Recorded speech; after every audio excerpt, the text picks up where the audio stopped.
Fala, rapaziada, legal, Zunina, você também, meu amigo, aí torcedor de outros clubes, um NSC com vocês. Bom, galera, nesse vídeo aqui, bora falar um pouco sobre esse jogo entre Clube do Remo e Atlético. Um jogo que pode valer a vice-liderança para o Clube do Remo, dependendo de uma combinação de resultados, claro, mas vale a vaga no G4 da competição. Se o Remo vencer por 2 gols de diferença, ele garante sem ter que precisar de outros critérios. Se vencer por 1 gol de diferença, aí teremos ali um desempate técnico com o Novo Horizontino.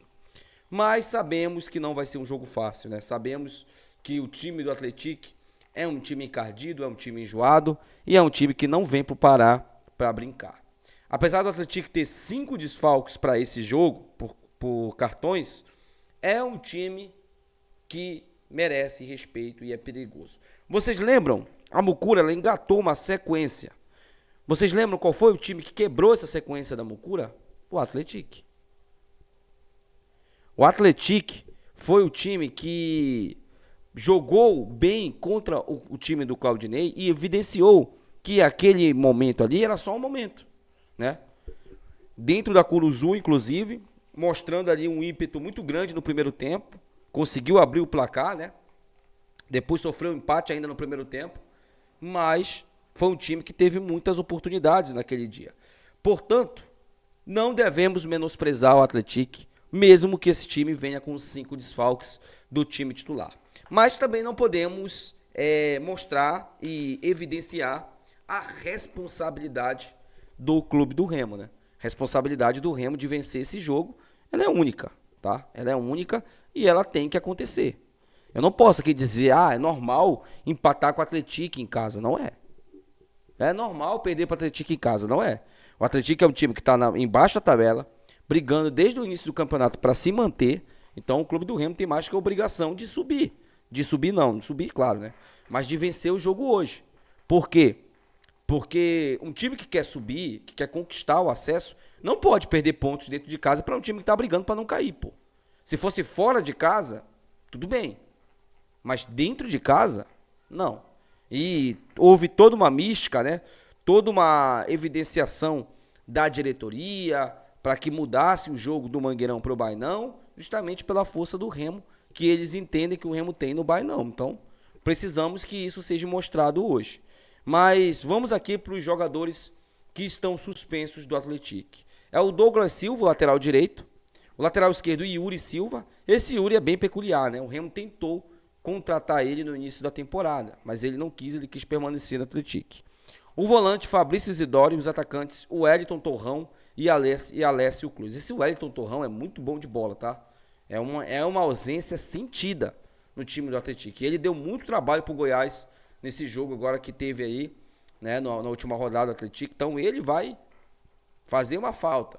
Mas quem vai entrar no lugar dele? David Braga, que é um cara perigosíssimo também desse time do Atlético. Então, gente, não vai ser um jogo fácil. Não pensem que vai ser jogo. Tomara que seja. Tomara que o Remo meta logo 3 gols de cara logo, né? Já mate a partida logo. Mas eu não vejo um jogo fácil. Mas o clube do Remo vem sendo um time sólido dentro de campo. Vem vencendo seus adversários com uma certa ali confiança, eu diria. Não segurança, né? Porque as vitórias do Remo não foram vitórias seguras. Mas uma certa confiança dos jogadores, né? Eu vejo um Caio Vinícius pisando mais na área. Eu vejo um Panagiotis Tatsides participando muito do jogo. E claro, né? Os atacantes também, o Nico cresceu muito, o Hernandes, nem se fala, né? São jogadores que também mostraram uma certa confiança. O provável time titular do Remo deve ser esse aqui. Marcelo Rangel no gol, lateral direita, o Marcelinho. Na dupla de zaga teremos o Kaique mantido, o Kaique Almeida, Reinaldo vai ficar no banco como opção. E o Tassano, tá? É a dupla de zaga titular hoje do Remo contra o Atlético. Na lateral esquerda, aí uma novidade. O Sávio, contundido, dá a vaga ali ao Jorge, que pra mim tem que ser titular nessa lateral esquerda aí. Bem fisicamente, não tem discussão. O Guto vem com esse papo, o Sávio é o titular quando eu cheguei aqui. Beleza. Mas o futebol, Guto, é meritocracia e você preza muito por isso. O Jorge não pode ser banco do Sávio. Me desculpa, não pode. Não pode. Bem fisicamente, o Jorge é titular absoluto nesse time aí. No meio de campo, temos Pedro Castro ganhando a vaga do Natan. No outro lado, no lado dele, Caio Vinícius e mais à frente, Panagiotis Tatsides o Grego sendo mantido no time titular. Jogou bem o clássico, o primeiro tempo. O problema do Panagiotis, eu acho que todo mundo vai concordar aqui, é a parte física. Ele parece uma coca. Você já compara aquela coca de 2,5 litros? Se você abrir aquela coca e deixar ela meia hora aberta, ela não tem mais gás. É a mesma coisa do Tati dentro de campo. E meia hora dentro de campo é o suficiente para ele criar a jogada, para ele fazer os lances ali. E nesse jogo contra a Mucura, ele desafogou bastante o meio de campo do Remo. Ele é um cara inteligente dentro de campo. A gente percebe como ele toca na bola. Ele pega na bola, a gente já sabe que é um cara diferente. Que é um cara que pode render ali uma questão pra gente boa dentro de campo, né? E hoje, mais uma vez, titular. Nico, que vem jogando muito com a camisa do Remo, não fez gol no último jogo, mas deu assistência. Foi a jogada dele no segundo gol do Remo. Então, o Nico vem sendo muito participativo dentro de campo. Pedro Rocha, que deu assistência pro Pedro Castro, né? E o João Pedro. Muita gente perguntando se o Marrone não tinha vaga nesse ataque do Remo, né?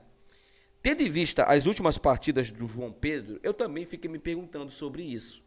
Se o Marrone não pode ser improvisado como um centroavante ali. Porque, cara, o João Pedro, ele não faz gol. Beleza, ele puxa às vezes a marcação. Mas é um cara, sinceramente, que para o que ele é colocado dentro de campo, que é justamente balançar as redes, ele não consegue ser efetivo. O Marrone, pelo menos, né, tem uma boa finalização. O Marrone é um cara que, num drible ali, ele pode tirar um coelho da cartola. Né? O João Pedro é mais força, é mais físico. Mas mesmo assim, deixa a desejar no ataque do Remo, o João Pedro. Pelo menos no que eu vi nos últimos jogos, tanto contra o Atlético e contra a Mucura, né? Porque assim, a gente jogou 2 jogos em que o João Pedro não participou de nenhum gol ativamente. Tudo bem que aquele gol, o segundo gol do Clube do Remo, lá contra o Atlético, ele puxa a marcação e deixa aquele buraco no meio de campo. Inteligentemente, porque a movimentação dele ajuda. Mas com a bola no pé mesmo, o João Pedro não consegue render. Será que não seria interessante testar o Marrone ali? Eu estou de acordo com essa opinião e com essa opção do torcedor, né? Porque o torcedor, gente, quer sempre o melhor do clube, né? Quer sempre o melhor. A gente aqui não vai, pô, o Guto Ferreira tem que sair porque tá mantendo o João Pedro. Não, a gente não vai fazer isso. Ninguém aqui vai fazer isso. Mas, de fato, é bem preocupante e deixa até a gente meio aflito essa participação do João Pedro. Bom, gente, só para informar vocês, hoje nós teremos as 3 lives, tá? Live aquecimento, a partir das 7 horas. Vamos aqui fazer a live aquecimento. Vamos fazer a live intervalo também e a live pós-jogo de Clube do Remo e Atlético. Já expliquei para vocês o motivo de eu não ir para o jogo. E também, claro, teremos o tradicional vídeo com as notas e análises dos jogadores logo após a live, tá? Eu queria muito saber a opinião de vocês aí, porque eu tenho um canal, né? Canal Assis. Não seria interessante a gente levar as lives para lá? As lives pós-jogo para esse canal? E aqui só os vídeos, né? E aí aqui eu só subia o vídeo do pós-jogo para vocês. Aí eu colocaria o canal, o Assis, o Legado Lives, pode ser também. Queria muito saber a opinião de vocês sobre isso também. Deixa aí nos comentários. Até o próximo vídeo, meus amigos. Tchau.